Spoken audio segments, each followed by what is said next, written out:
Welcome to Department of Medicine Grand Rounds. We are very excited today to bring you something a little different than our usual sort of clinical updates and pearls. We are lucky to have Dr. Woodruff, who is a PhD professor in obstetrics, gynecology, and reproductive sciences here at UCSF. She is also a former scientist and policy advisor at the at the U.S. Environmental Protection Agency. She studies mint and overall health. Her research focuses on uncovering and addressing environmental determinants of disease and health inequities as she leads efforts to translate scientific information into actionable change in the clinical setting and through public policy. She's the recipient of the EPA Gold and Silver Medal for Exceptional Service for Outstanding Contribution to EPA Publications, and she received her PhD in bioengineering at UC Berkeley and completed the Pew Foundation Postdoctoral Fellowship in Health Policy at UCSF. Please join me in welcoming Dr. Tracey Woodruff. Thank you. Thank you for having me. Let me just move this, make sure we're okay. I'm just orienting myself. Did that work? Yes. All right. Today I'm going to talk about microplastics. You probably read about it in the news, but maybe you haven't had a lecture on it in your clinical department. So I'm going to talk about micro impacts and the plastic lifestyle and effects on human health. And I want to say that I have no financial conflicts to declare. I'm the director of the Program on Reproductive Health and the Environment and the Environmental and Research and Translation for Health Center, or Earth Center.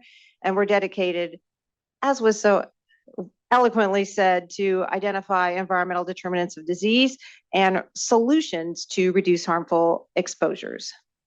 And since this is a CME class, these are the objectives. So I'm going to talk about the main sources of microplastics and how you're exposed. I'm going to talk about the life cycle.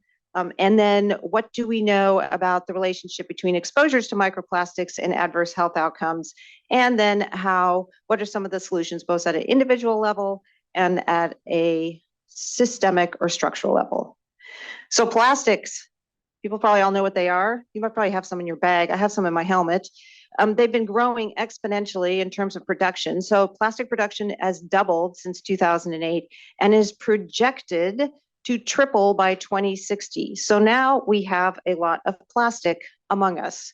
And to orient us, it is very important to understand that plastics are made from fossil fuels and chemicals. So the derivation of plastics is almost completely from fossil fuels, which are also the main contributor to climate change.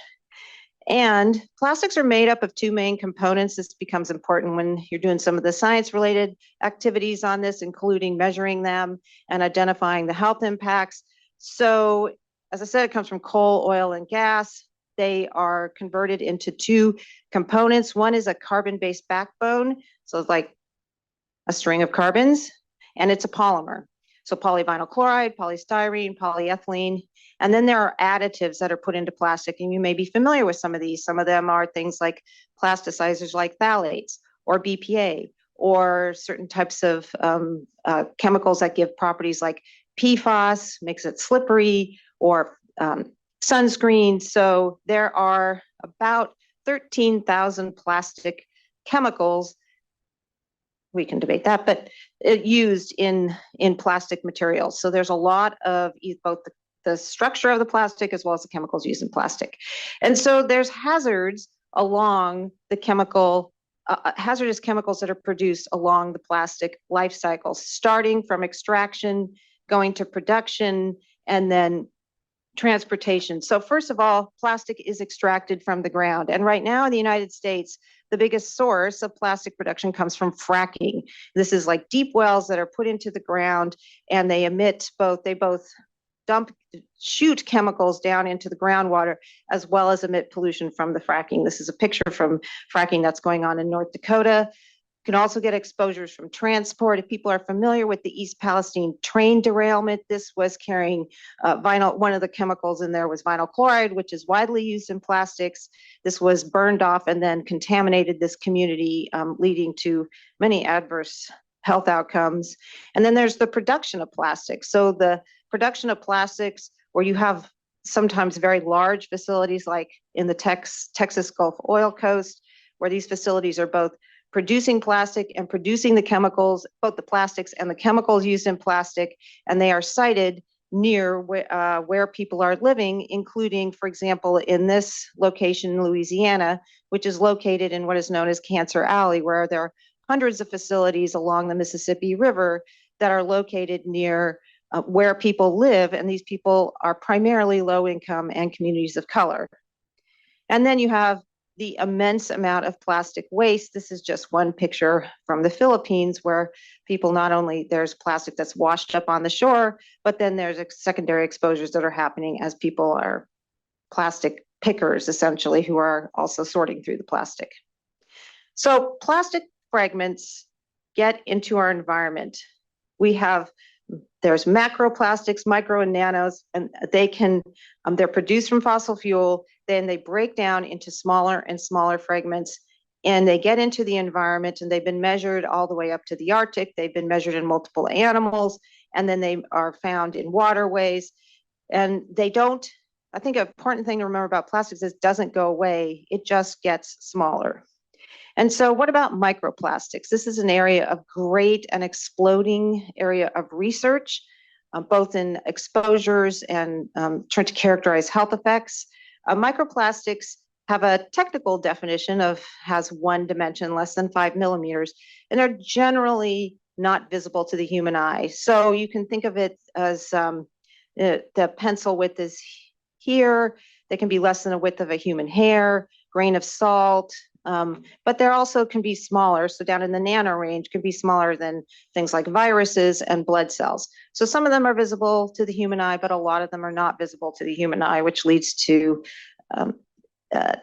issues around, not issues, but challenges in how we measure these types of very small plastics in the human body. So where do microplastics come from? Well, some of them are primarily manufactured from fossil fuels, and they're used in different types of applications, sometimes like paint, cosmetics, glitter. They can also be used as made into these small plastic pellets that are then fed into the next set in the supply for making larger plastics. But a lot of and most of the microplastics that get into the environment and which we are exposed to comes from secondary degradation, meaning that there are primary materials that are made and then those degrade either in the environment or in different locations. And those degraded microplastics get out and about, and then they can get both into the environment as well as us. So the largest source, first of all, single-use plastic is the largest source of plastic-related microplastics. And that means it's used once, disposed of, and not used again, and can come back as microplastics. The biggest source is packaging. And actually, I have some pictures from an article. You can see the measurement of some of these materials and the microplastics and packaging, textiles. So when we did this report for the state of California, which I'm going to talk about, I was like, clothing. Oh my God. So I learned a lot from this too, which is like textiles are a big source of microplastics because of the shedding of clothing. Other sectors, this right here is wear from car tires. So car tires are also a source of microplastic. And then there's other consumer and institutional products, which also contribute to microplastics. So as I said, that you start off with these macroplastics, or originally plastic use materials, and the pellets, tires, et cetera, and then they break down in the environment into smaller and smaller materials. And as they get smaller, they're absorbed by different species in the environment and can biomagnify up through, for example, the food chain. So you can get it into bugs, and then these bigger fish or birds eat those, cows, and then we also are consuming or breathing these microplastics through these mechanisms. So how are we exposed? Well, essentially, there's microplastics in the air. So for example, the car tire wear. There's microplastics in the water. So degradation into waterways then leads to microplastics in water and drinking water, or in water that has been kept in plastic-related containers. And then there's microplastics in food. And so microplastics can be in the food, for example, in the fish that have consumed microplastics, organisms that have microplastics in them, or meat. But it can also be in food because of contact with plastic-related materials along the food food development continuum from source to plate, and also from, for example, plastic packaging. So and then also you can get microplastics from essentially touching, like dust. Microplastics can hang out in dust, and that can enter dermally if they're small enough, through example, through hair follicles. So now microplastics, like I say, this is an evolving area of research. Sometimes there's a study coming out every week on this, but microplastics have been measured in all the different body parts where people have looked to see if there are microplastics. And actually this data has really emerged on the scene starting in 2000 and probably 19. So a lot of what we know about exposures to microplastics is relatively new, even though we were probably already carrying microplastics in our body before that time.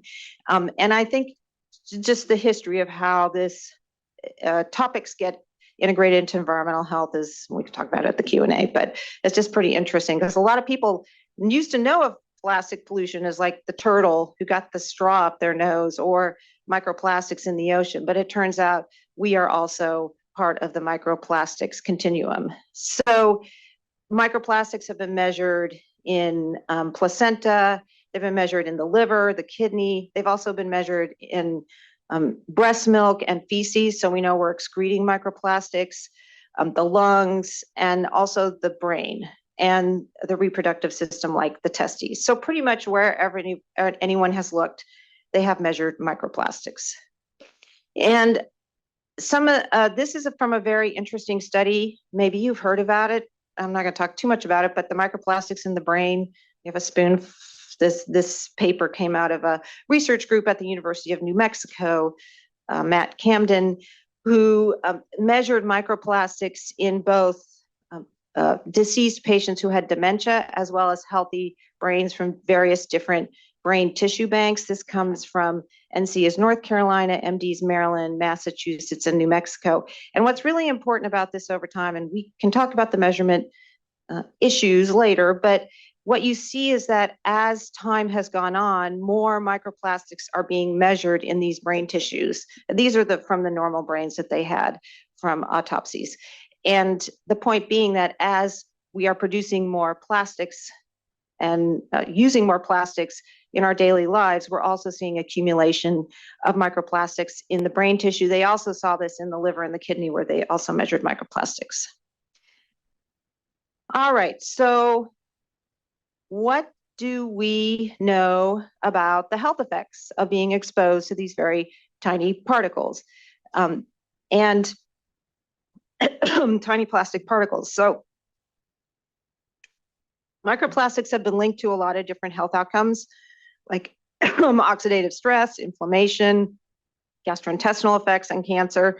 And so before I talk about what we know about the health effects, I want to talk about how we evaluate evidence when we're looking at contaminants, whether they're chemicals that are produced for using in products or microplastics would come from plastics, which have not been developed for any type of medical or clinical intervention. And so if you are, I'm sure, very familiar that for a clinical intervention to come to market, for example, a pharmaceutical, it has to go through first preclinical trials. So they do in vitro and in vivo animal testing. And if it's successful from there, it goes to RCT experiments, randomized controlled trials to evaluate the efficacy and the safety of those pharmaceuticals. And then it enters the marketplace after approval by FDA. And then there's post-exposure observational studies.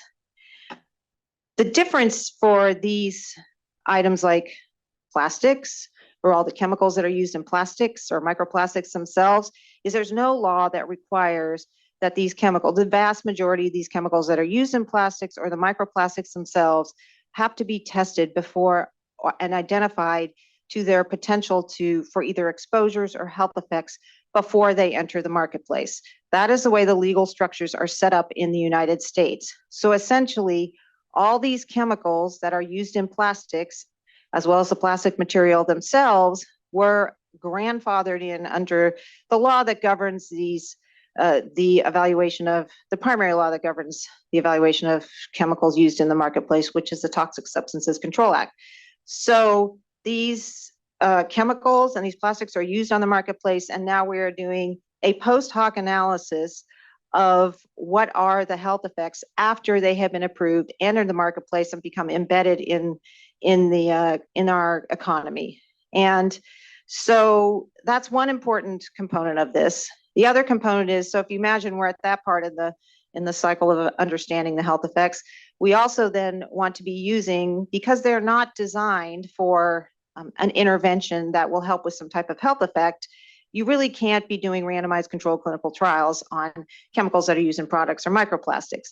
So the bulk of the information that we have to understand the potential health effects from microplastics or chemicals used in microplastics come from in vitro, so animal testing, in vivo animal testing, and human observational studies, which is the context for how do we evaluate this evidence. So we at UCSF have developed a systematic review method that uses the best practices from clinical medicine, which is the Cochrane systematic review method, and the GRADE evidence evaluation, to develop a method that can be used to evaluate the evidence streams in environmental health, which is animal studies and also human observational studies. So as I said, it's been adapted from the clinical sciences, it's used best practices, which I'll talk about the methods a little bit more in detail, but modified for environmental health research, since Cochrane and GRADE don't evaluate animal evidence, and they have not been typically applied to observational human studies. So it's a structured, transparent process to reduce bias. And the key here is that we integrate available human and animal evidence, and it provides a bottom line summary of what we know about the relationship between exposure and the health effect of study.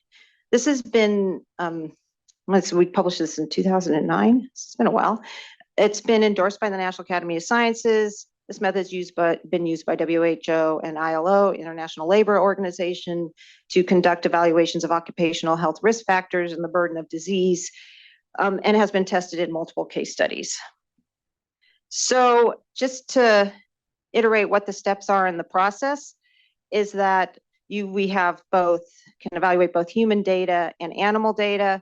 We have the same steps that would be part of a standard systematic review, which is problem scoping, development and publication of a protocol, comprehensive search and screen, data extraction, evaluation of risk of bias, which is the internal validity of the studies, a data analysis where appropriate, evaluation of the overall quality of the studies, rating the strength of evidence, integrating the streams where relevant, and then coming up with an overall conclusion about the strength of evidence.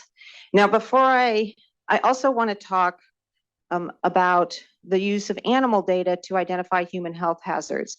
It's very standard in environmental health, and it has been evaluated in multiple assessments, looking at comparisons for different types of health hazards between animals and humans. And this is from a National Academy of Sciences report that was published, I think in 2024, which concluded that laboratory mammalian toxicity tests can identify human health hazards.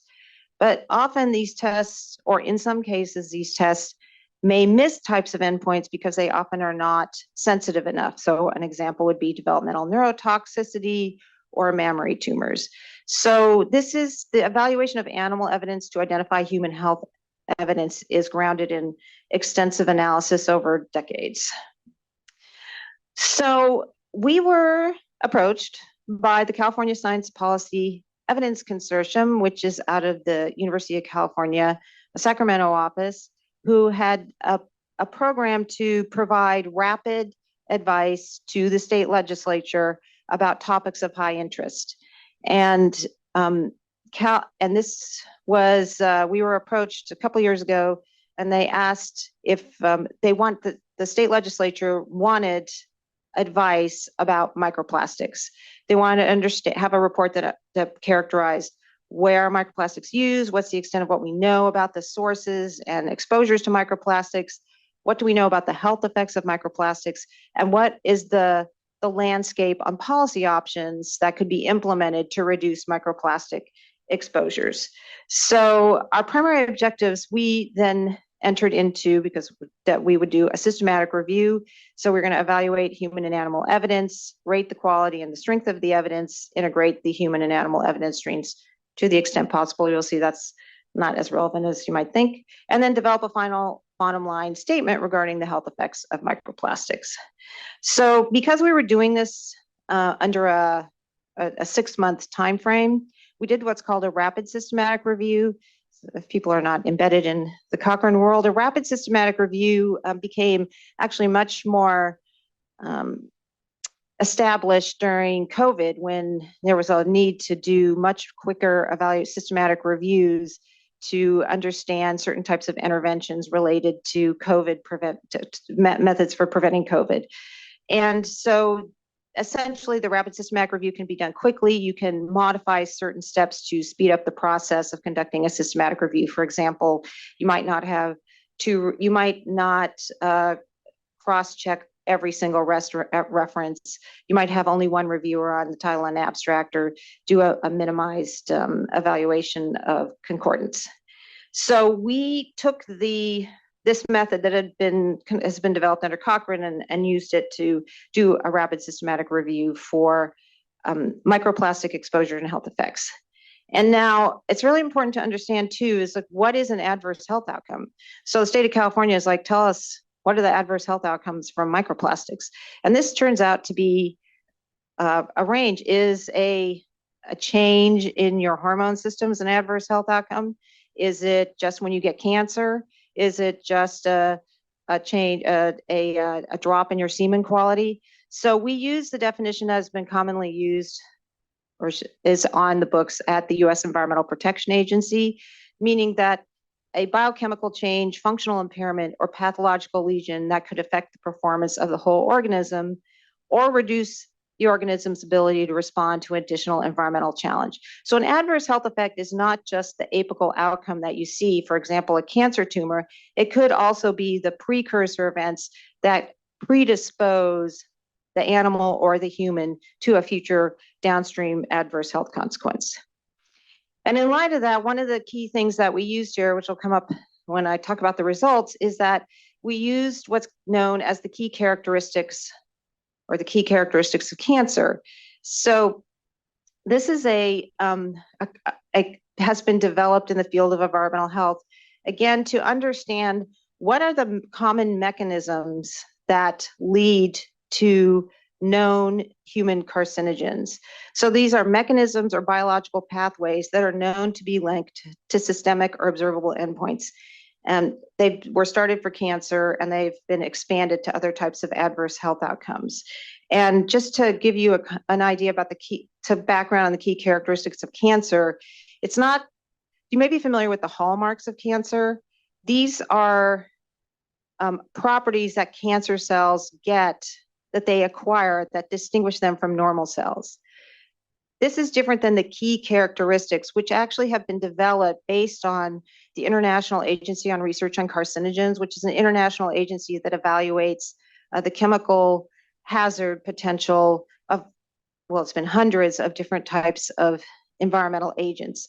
So they looked over 100 IARC monographs, identified the agents that were known human carcinogens, and then classified those mechanisms that those agents perturbed, and then resulted in a cancer. So essentially what this means, these key characteristics of cancer, which include it's a genotoxic, inflammation, does it cause oxidative stress? Does it suppress the immune system? Is it a hormone modulator? Cause immortalization? If you have one of those mechanisms that's been perturbed by an environmental agent, then we know, based on a long evaluation of many different carcinogenic agents, that mechanism can lead to the downstream consequence of cancer. So this helps us understand. So we don't actually have to wait for this environmental agent to cause cancer. We can look upstream at those biological markers, and then based on this large body of evidence, infer that cancer is likely based on the perturbation of those mechanisms. So the key characteristics of carcinogens have been published and have been used by, they were defined by IARC, they have been used by IARC and updated. And there's also been key characteristics defined for other types of systemic toxicants, including male and female reproductive health effects. And the state of California has also used these key characteristics in identifying environmental hazards that are known to be carcinogenic or reproductive toxicants by the state of California under Proposition 65. So the key characteristics of cancer, as I said, are electrophilic, genotoxic, alter DNA repair, alter epigenetics, induce oxidative stress, chronic inflammation, suppress the immune system, modulates receptor-mediated effects, essentially hormone effects, cause immortalization, alter cell proliferation. And then, so we use those key characteristics for cancer when evaluating the studies. And then there's also the key characteristics of male reproductive health effects and female reproductive health effects. And this just shows that there's commonalities across the key characteristics. And this is important when we're looking at the evidentiary base for microplastics. Okay, so that's the background. So what did we do? So because we were doing a rapid systematic review, we prioritized certain health outcomes because we couldn't do all the health outcomes.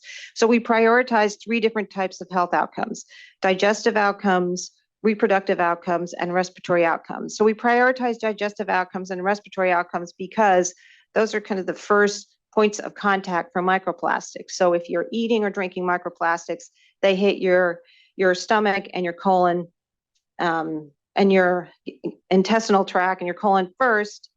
Respiratory outcomes, that's from breathing in microplastics. And then we also decided to look at reproductive outcomes because those might be more sensitive endpoints for exposures to microplastics. So we're doing a rapid systematic review. We have a protocol, it's published online. We did this in the report for CalSpec, and then we subsequently updated it and published it in Environmental Science and Technology, which I will have a reference for at the end. And these are the outcomes that we identified as eligible for the screening, and we identified 3,000 studies which we screened. So in the digestive system, we looked at what we defined as apical endpoints. So those are kind of measurable endpoints like gross and microanatomic colon and intestine effects. And then we also looked at these key characteristics. And we focused on ones, there was many in these studies, but we focused on ones that were more interpretable. So inflammation, oxidative stress, immune suppression, and cell proliferation.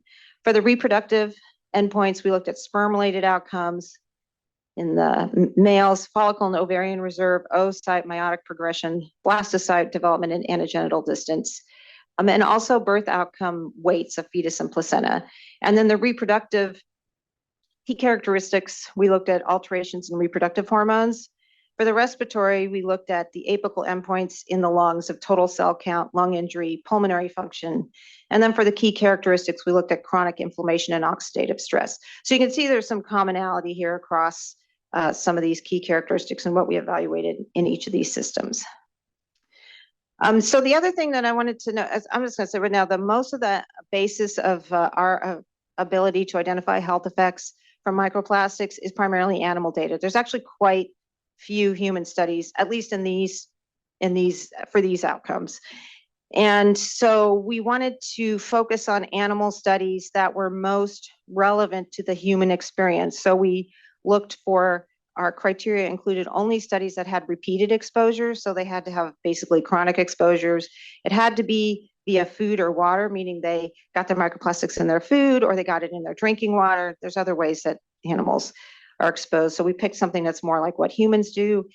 Though in the nasal pass, for the respiratory outcomes, we did look at exposure via nasal passages or trachea. So that's not in the air, but sometimes they basically put it in the animal's nasal passage. Okay, so we have 3,000 studies. We're screening them for eligibility based on these criteria that they have to have one of these types of health outcomes. They have to fit the methodological criteria in terms of exposures and in terms of the exposures. And just to briefly review, as I said, we use a very structured approach to evaluating the quality of the evidence. This is based again on Cochrane and grade with modification for how EPA and IARC do their cancer classifications. So we use the same methods that have been used in like I said, in Cochrane, which is that we consider the factors. We do risk of bias evaluation of all the studies using the standard criteria that's based on Cochrane, which looks at the internal validity and evaluates factors like, did they randomize the studies? Were they blinded? Was there any concerns about exposure or outcome assessment? And then we look at factors like indirectness, consistency, precision. And based on this evaluation of the overall quality of the evidence base, we rate the studies as high, moderate, low, or very low quality. I just want to say that the studies start off at a certain level. So how many people here have ever done a Cochrane systematic review or grade? One. Okay, so most people don't know. Okay, so in the grade method, when you're doing an overall evaluation of the quality of the evidence, RCTs are started off as high quality evidence, and then you look at different factors to upgrade or downgrade the evidence. So is there a dose response? That's really important. Did you see as exposures got higher that there were more of whatever the adverse health effect? Was imprecision, was there wide confidence intervals or small confidence intervals? Is there inconsistent or consistent evidence? So because, again, we're not using randomized controlled clinical trials. However, animal evidence is like an RCT. It is an experimental condition. You expose the animals to the whatever the environmental agent is, you have a control. So we started those off as high quality evidence because they are similar to RCTs. The human evidence tends to be human observational studies. And we can debate whether those are better or worse than RCTs, but we rate these as moderate evidence and we can talk about that later.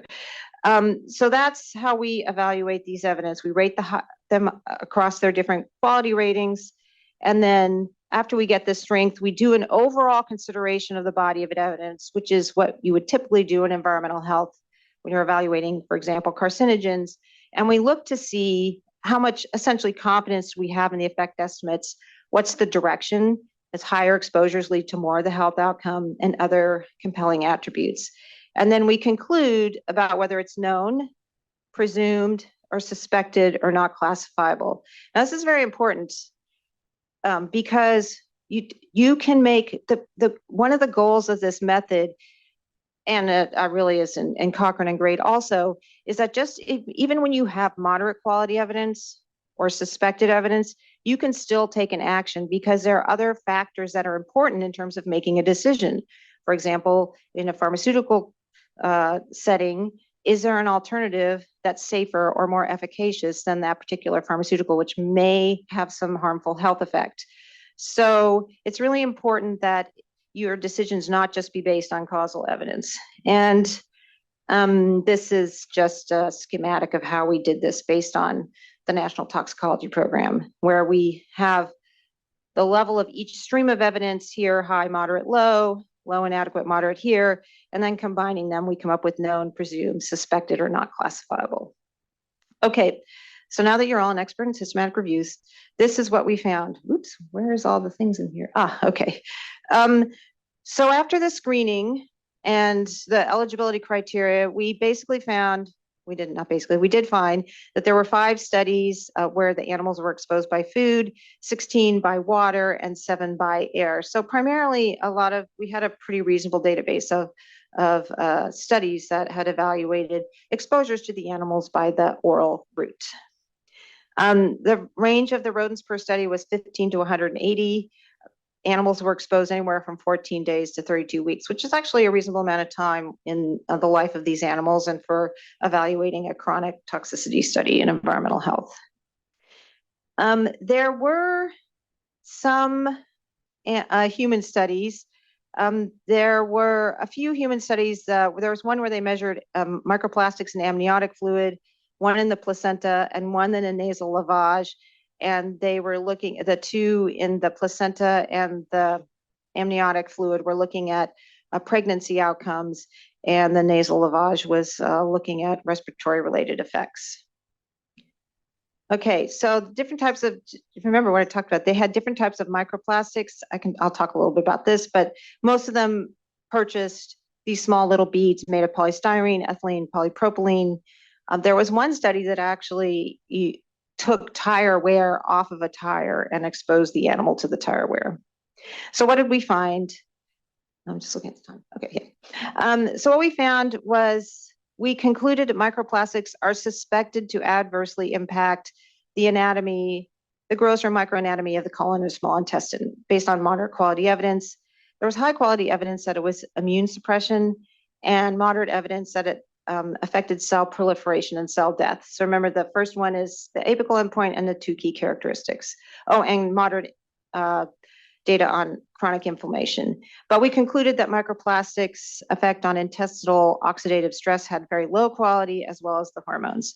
So it's typical in a systematic review to do a meta-analysis where you combine the results of different studies statistically into one overall estimate. It improves the power of your ability to see whether there's a relationship between the exposure and the health effect. Because of the way these studies were all done, it wasn't really possible to do a meta-analysis, but Cochrane actually also has a method that they recommend for that you can put all the studies on one scale or on a similar scale to evaluate them without doing a meta-analysis. And this is the way that that is done. So just to orient you, these is an example, and all these are in our supplemental materials, the results of the studies for apical outcomes. So this is effects on the colon and small intestine. And across here is each of the outcomes. And then you disaggregate the outcomes about whether they are studies that find harm, meaning a relationship between exposure and health effects, or no harm, so no relationship. In this case, all of the studies on microplastics found some type of relationship between microplastic exposure and effects on colon and small intestine. Then the color of the bar, right here, it tells you how many animals were in the study. So this is 40, 80, and 26 was the common number of animals. And then here, the dark green tells you what was the p-value of that particular health outcome. So the darker the value is a smaller p-value compared to green and light green, and red is that it was greater than 0.05. So it does not satisfy that criteria. And then the other part of this is there's these stars right here. We evaluated, one of the factors I mentioned is you evaluate whether there's a dose or response observed in the study. These are the studies where we did an evaluation of the dose response and identified that for these outcomes, there's a dose response. So you can see, just looking at this overall picture, there's a pretty large number of studies. There are actually 6 studies, but multiple outcomes per study, that many of them found that they all found some type of effect. Many of them were statistically significant, and many of them showed a dose response. And just give you an example, this is one of the studies right here. And these are the control, low exposures to microplastics, high exposures to microplastics, and this is the muscular layer width in the colon. So you can see that they saw a dose response for this particular apical effect in the colon. And this is how we evaluated and arrived at our overall conclusion. It was moderate based on some concerns about risk of bias.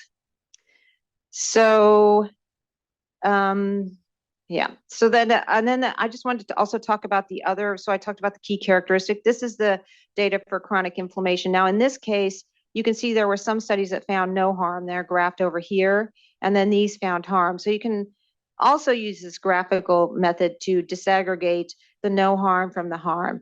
You can see many of these were red, so their p-value was greater than 0.05, but a lot of them had a dose response, and less of them had a very small p-value, which was why we considered this moderate.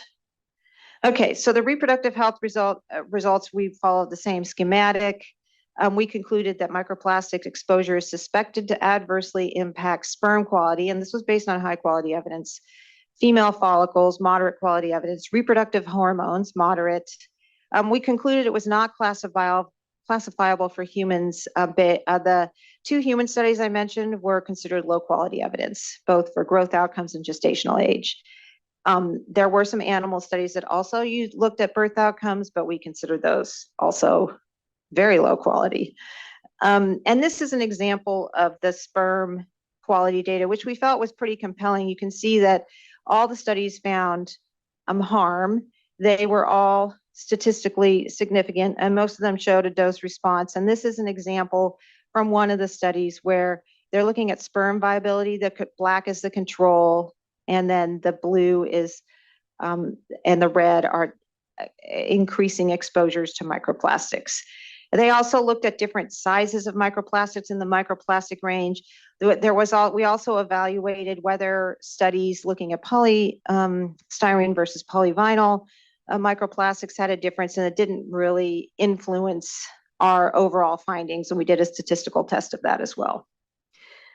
So we concluded that microplastics are suspected to adversely impact sperm quality based on high quality body of evidence, the direction of the effect, meaning higher exposures led to more effects, and our confidence in the association.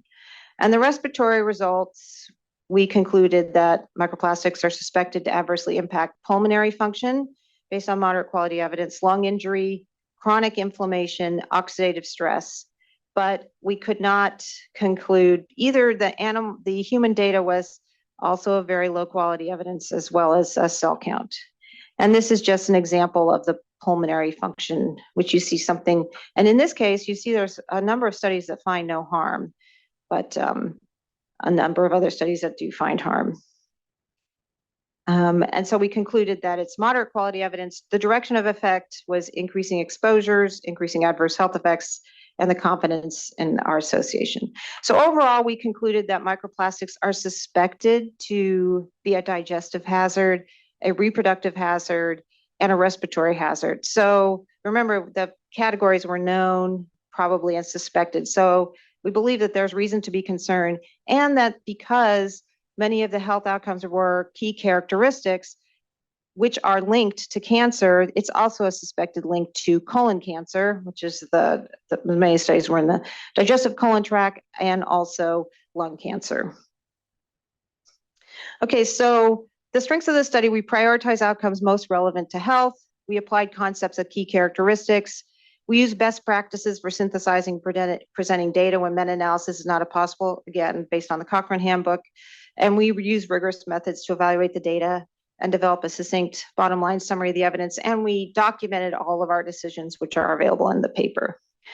We think that this could be an underestimate of the human health harms from microplastics. So we only evaluated 3 studies. So I didn't talk about the famous brain study. I didn't talk about the famous cardiovascular study. We are right now looking at developing a living systematic review for microplastics, which is also another feature that Cochrane has been also piloting. We're working with an expert in Germany who does this. I mean, we will add the brain and the cardiovascular effects. These were rodents who were exposed to manufactured pure microplastics. So as I mentioned, a lot of we're mostly exposed to these chemicals, these microplastics that are from degraded plastics. They have a lot of they're very craggy. They have a lot of different shapes and sizes, and they could also have a lot of different types of chemicals used in them that could also increase the risk of adverse health outcomes. So we think for that reason, this is likely to be an underestimate. And the chemicals that are included that can be used in plastics include chemicals that we know can increase the risk of adverse health outcomes, like PFAS, phthalates, and BPA. And we only evaluated one route of exposure at a time. People are exposed to like I said, you are drinking, eating, and breathing it all at the same time. We only looked, what if you're just eating it? What if you're just drinking it? If you're getting all of them at the same time, you get a cumulative hit. And we didn't do a quantitative dose response or meta-analysis. And just to talk a little bit more about the chemicals that are in microplastics, this is from an article I did in the New England Journal of Medicine, which summarized all the high quality systematic reviews and or authoritative body conclusions about the plastics, about the chemicals that are used in plastics, including bisphenols, phthalates, volatile organic compounds, PFAS, flame retardants, and heavy metals. And these are the health outcomes for which it's known or likely that these chemical exposures increase risk, including female reproductive health outcomes, male reproductive health outcomes, preterm birth, metabolic disorders, and cancer. Okay, so now we know this about microplastics. What's the next step here? So I just want to note that the reason that environmental exposures are so very important and such a lot of discussion going on around this, including, for example, in the Make America Healthy report in the assessment, is that there's been a great shift in the burden of disease globally from communicable to non-communicable diseases. So in 1990, communicable diseases had the highest share of the global burden of disease, almost half, and now it's non-communicable diseases. So that shift in non-communicable diseases or chronic health conditions has been very dramatic over a short period of time and must be driven by these exogenous factors. It's now the highest at 64%, includes cancer, respiratory, cardiovascular, neurological, metabolic disease, all of these outcomes, which have been also, we know that these chemical or microplastic exposures can be linked to. So we have a number of different actions that we do both at the individual level as well as the policy level on how do we prevent this? Because sometimes I get this question about, well, it's just suspected. And I'm like, yes, that is true. But as we wait to continue to study this, A, we're studying it on ourselves. B, the plastic production is expected to go up. So if we wait to put a finer point on this, it will be too late for all the people who've been exposed and have had health effects. So having something suspected would be a good, the policy field is a good time to intervene to prevent what could be catastrophic health effects. So we have developed a number of different research and policy recommendations. And I just want to point to this. It has a QR code. It's going to be available on the, I don't know, whatever that it's available on. And we have a 5 ways to avoid toxic chemicals or microplastic exposure. And there's tips here and also on our website, and it's under Toxic Matters. And mostly, well, this is not very clear, is it? Well, I'm just going to tell you. One of the biggest ones are to try and limit the number of plastics that are first in your food and then in your life. And each step, of course, takes time and can be onerous, but some of them are pretty easy. And one of them is don't microwave in plastic. Try and drink out of non-plastic bottles. We also have recommendations about avoiding microplastics or plastic-related chemicals in cleaning products and alternatives for microplastics. But really, it's some of them are very simple in terms of things that you can do. But we also are very focused on and moving beyond individual action. And for sure, we want to have agency over our health, but we also have to recognize that we don't have control over a lot of these microplastics. For example, the tire wear, or if you live in a community where a petrochemical facility has co-located, you need to have policies to reduce harmful exposures. And we know that when public policies happen and we ban certain chemicals or reduce certain chemicals, that we see immediate advantages to the population. So in the United States, they banned certain phthalates that are used in plastic toys in 2000. And this is the level of phthalate, of this particular phthalate that was measured in the US population, and it went down over time. At the same time, public health groups had a market-based campaign to take certain phthalates out of cosmetics, and also the levels went down. But they were replaced with other phthalates, and the levels of those have gone up. So what we are really advocating for is structural solutions. So some of the current policies that are going on in the state of California, the California Environmental Protection Agency is proposing to list microplastics as a candidate chemical. That sounds very bureaucratic. What it means is if it goes on the list, then California can start to evaluate the life cycle of exposures and health harms of microplastics and then take actions against them. There's a Microplastic Safety Act, which is a law that's been introduced in Congress to understand and address health risks of microplastics. There's been national actions on microplastics, including in Norway and the European Union, some of them focused on labeling for tires. And then there's the plastics treaty negotiation. If people are familiar, there has been negotiations going on among many countries around the globe to have an internationally binding treaty related to plastic and plastic level pollution. This is an article he wrote for the WHO Bulletin about making sure that health effects from plastics are considered in this treaty. And they developed the goal to have a treaty in March 2022. However, the latest round, which just ended in August, was basically at a stalemate, mostly because oil-producing nations, United States, Saudi Arabia, and Russia, blocked any forward action on the plastics treaty. So, but there are many countries who really care about it because they are the recipients of our plastic waste. So I think there will be more to come on this area. So there's state actions in the healthcare sector. There's a lot of interest in how to remove plastic from the healthcare center, including returning to cloth, sterilizable instruments. I think there's a lot of work going on in the healthcare without harm. And then again, bans on both toxic chemicals in plastic and single-use plastic. And so, and just this is our conclusion again, which I already talked about because I know it's time for questions. I want to thank everyone. Whoops, you can follow us on all our channels and our blog. I want to thank the author team. This was led by Nick Chartres, and we work with people here and outside UCSF, and including Shapeli Gandhi, who I think is in occupational, environmental, and climate change medicine. So now I can take questions.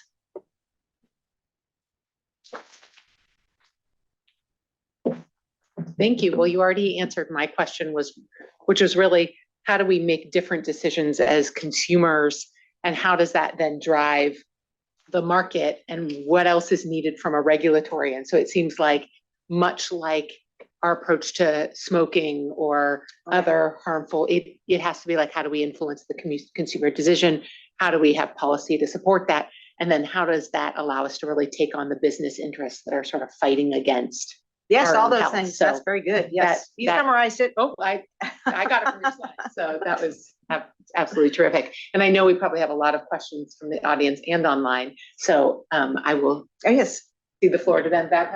Yeah, I really appreciate it. My question is more of a technical one, which is that plastics are basically.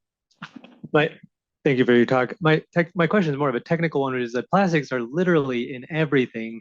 And in a laboratory setting, disposable plastics are basically how all research gets done. So how do you, are there acceptable standards or like shared standards for the measurement of microplastics? And how do you kind of account for that? Some of these phthalates, you could like focus on that, but a lot of these plastics are not going to fall into a specific group like that. I could only imagine. Yeah, so there's kind of, I would say the field is looking at different methods for measuring microplastics. I would say there's kind of two groups. One is kind of visual methods, so like more high-end microscope type technologies to look at them visually. And then the other end is really to take biological tissue, you kind of dissolve it to the extent to try and leave just the plastic in without, it's obviously it is in a plastic common material. So yeah, so I think there's a couple things. So there is, and then there's debate about how much, is there interference with lipids, et cetera. But I would say that is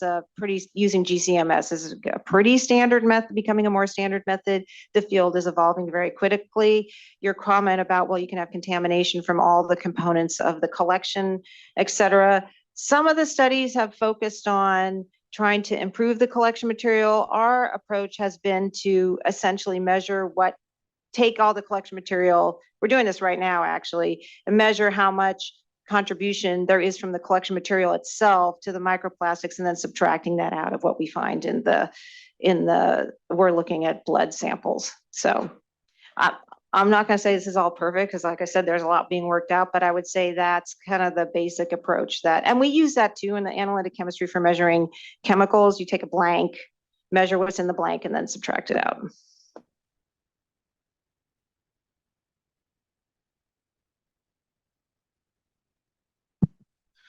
Hey, thank you so much for inspiring speech. So I'm Jordan, and MD graduate and a current postdoc scholar here at Baker Institute. So we have been lately working on some environmental exposures and their effects on health outcomes. So yeah, I wonder whether you might be aware of like, or you might know some publicly available databases on microplastics, whether on a neighborhood level or even better an individual level. Since we've worked with like UCMRs and CalEnviro screens for Oh, water. yeah. But I don't know. I think to the best of my knowledge, the current databases on microplastics is lacking. So I don't know whether you might have any leads on this. Thank you so much.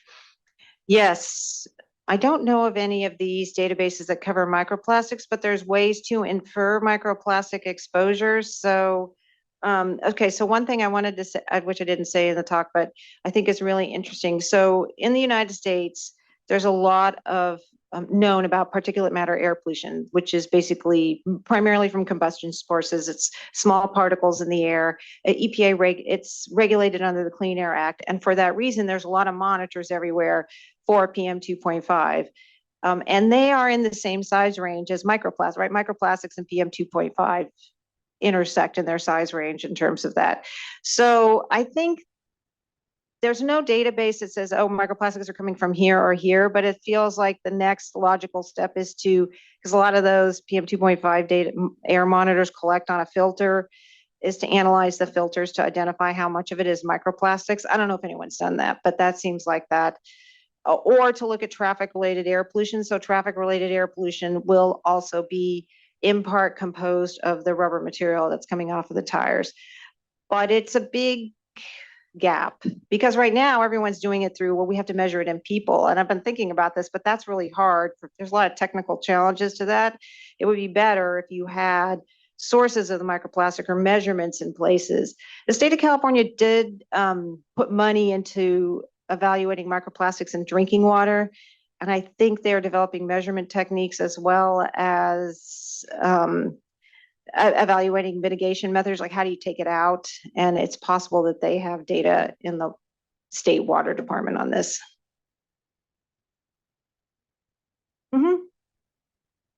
I'm happy to take one of many questions online. I think this is the most questions that I've seen from Grand Rounds. So people are highly engaged in this topic. But a great question was related to, that picture of the fish that ate the microplastics that then was on a plate was like particularly haunting, I felt. And somebody asked the question, are vegans at lower risk of getting a lot of microplastic exposure? And do you recommend cutting down on animal product consumption for that matter? Well, I will say that one other recommendation we make is to eat more fresh fruits and vegetables. So eating ultra-processed food, packaged food, takeout food not prepared in your house, we know has higher levels of phthalates, which are chemicals used in plastic, and by extension, probably have more microplastics in them. So that's one component. We generally recommend to eat lower on the food chain because there's other toxic chemicals that like to hang out in fat. I think it's true that there might be, I think some of the stuff, there's still a lot going on in this area, but there could be more in fish, maybe bigger fish. It's hard to say. I would say that generally you probably could get less, but because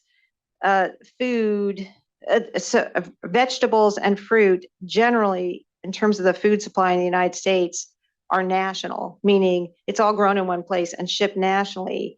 You can also get it if it's contaminants or in the water that irrigates those crops. Everyone will get exposed to it, and we've seen this for perchlorate, which is a rocket fuel. A chemical that comes from rocket fuel. I'm just finishing up a study on PFAS, which I think is also in all the drinking water, and it turns out there's a lot of it. So the point is not to contaminate your environment, but given that we've already done that, I guess probably eating less meat would be helpful. I think there's been some studies on Seventh-day Adventists, maybe. I'd have to think back, but they did have lower exposures to some chemicals. I haven't seen it for microplastics, however, but it stands to reason.